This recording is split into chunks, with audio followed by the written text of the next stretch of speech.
Hi, welcome to Sketch and Angle, a podcast about leadership development.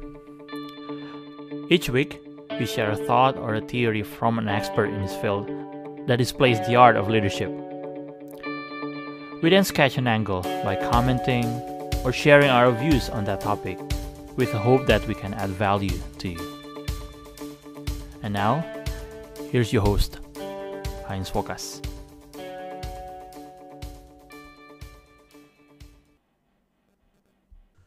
Seseorang pernah mengatakan bahwa hurt people. Artinya orang yang pernah terluka punya kecenderungan untuk melukai orang lain. Dan sayangnya ketika kita berbicara dalam konteks organisasi, biasanya kita akan menemukan orang-orang seperti ini. Mereka sebenarnya adalah orang-orang yang punya kemampuan ya. Dalam arti mereka punya kapasitas yang biasanya mereka itu sangat bisa memerhatikan hal-hal yang sangat detail. Nah, tetapi karena kemampuan mereka ini, dan karena pengalaman yang telah mereka pernah alami, kecenderungannya mereka akhirnya ketika mereka memerhatikan hal-hal yang detail, ini kemudian selalu akhirnya ujungnya berbicara tentang hal-hal yang negatif. Apa yang mereka lihat itu, kecenderungannya adalah hal-hal yang negatif. Nah, bagaimana kita sebagai pemimpin menghadapi orang-orang seperti ini? Nah, sebelum lebih lanjut, saya mau mengajak kalian yang baru pertama kali berkunjung ke kanal ini untuk subscribe terlebih dahulu, sehingga kalian mendapatkan notifikasi setiap kali ada episode baru yang diunggah. Dan saya juga mengajak kalian untuk boleh membagikan komentar apa yang kalian pikirkan setelah mendengarkan episode ini di komentar, sehingga kita boleh juga melanjutkan diskusi. Dan kalau kalian menemukan manfaat dari episode ini, silakan boleh bagikan juga kepada keluarga atau kepada kolega yang lain, sehingga mereka mendapatkan manfaat yang sama.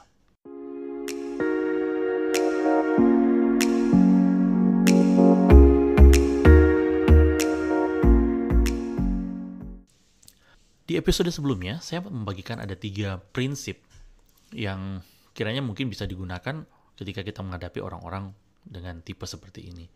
Dan di episode kali ini, saya pun akan membagikan 3 prinsip yang sekiranya boleh menolong setiap pendengar ketika harus menghadapi orang-orang dengan kecenderungan seperti yang sudah saya bagikan di awal tadi. Nah, prinsip yang pertama masih seperti yang sudah saya bagikan di episode sebelumnya, bahwa kita perlu mengerti orang-orang seperti ini. Apa sebenarnya yang menjadi karakteristik mereka?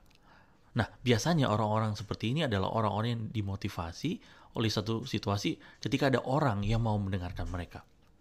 Jadi mereka itu sangat suka kalau ada orang yang mau mendengarkan apa yang ingin mereka sampaikan. Walaupun memang sebenarnya itu tidak menyenangkan untuk didengarkan ya. Nah, setelah kita mengetahui hal tersebut, berarti sekarang kita tiba di prinsip kedua, yaitu berarti kita sekarang mau mendengarkannya. Jadi be willing to listen gitu. Nah, dalam kondisi ini, apa yang perlu kita lakukan sebagai pemimpin? Kita perlu ajak orang-orang seperti ini dalam suatu percakapan yang lebih private, ya. So ask him or her to have a private conversation with you. Dan dalam percakapan itu, kita harus menekankan bahwa apa yang kita observasi dari bagaimana kita kemudian berelasi dengan yang bersangkutan atau dalam tim, kita sampaikan bahwa apa yang kita lihat bahwa dia ini cenderung untuk fokus kepada hal-hal yang negatif. Bahkan setiap solusi yang dihasilkan oleh tim nampaknya selalu saja ada hal yang negatif. Nah, sekarang ini yang menurut saya lebih menarik ya. Ketika kita terlibat dalam percakapan seperti ini, sekarang misalkan ada satu isu tertentu yang sedang dibicarakan ya, kita bisa tanya, what do you mean by that? Maksudnya, tanyakan apa sih yang dimaksudkan oleh yang bersangkutan ketika dia memberikan satu statement menanggapi mungkin ada masukan atau solusi yang ditawarkan oleh temannya. What do you mean by that? Ini pertanyaan sifatnya klarifikasi gitu ya. Nah, setelah itu kita bisa lebih jauh lagi. Sekarang coba tanyakan seperti ini. Why do you think that?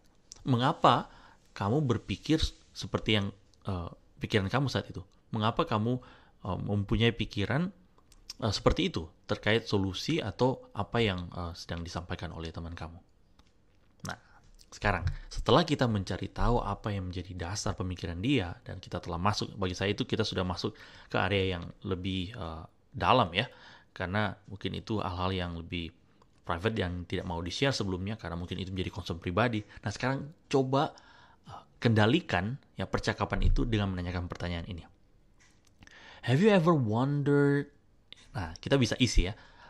pernahkah kamu memikirkan dari sudut pandang seperti ini? Atau pernahkah kamu memikirkan solusi ini ketika misalkan kita coba dulu?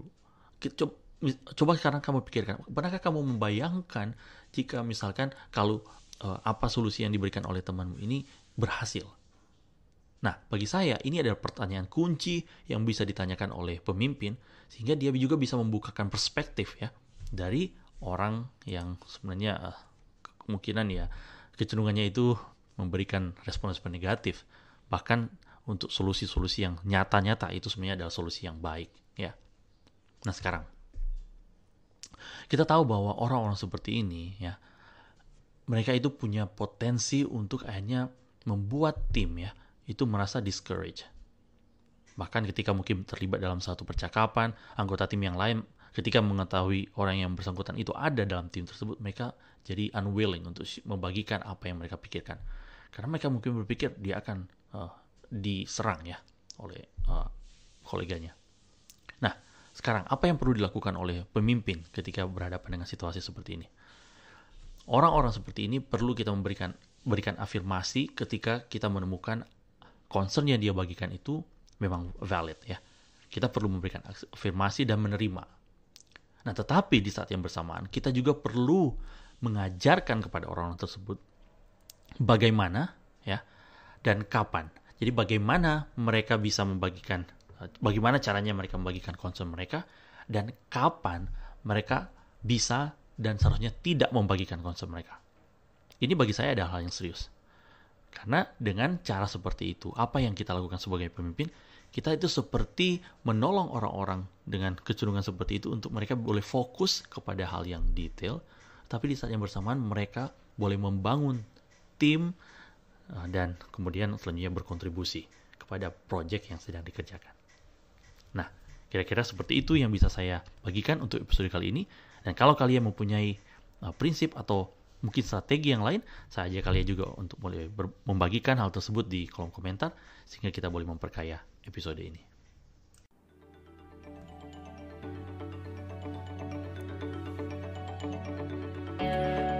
Thanks for joining us this week on Sketch and Angle. If you found value in the show, we would appreciate if you would simply tell a friend about the show.